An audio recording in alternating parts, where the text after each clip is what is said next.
Hey guys, today I'm cutting the drags on my chain. You don't do this to a new chain, but once you've sharpened it a few times and it doesn't cut as good, you put it on here.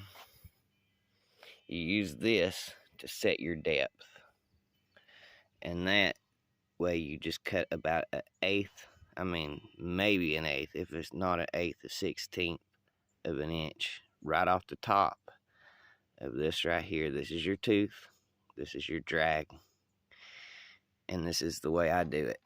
I run my chain in reverse because when you run it the other way, it wants to hump up when you pull it through.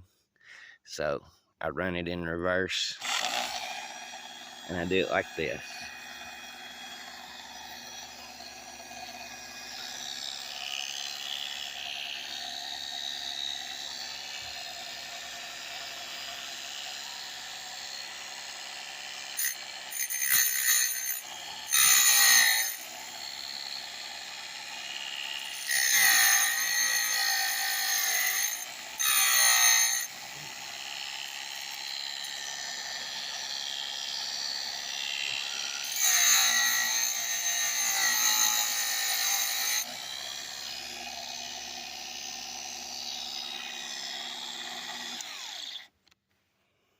And that cuts this down just a little so that this tooth can take a bigger bite.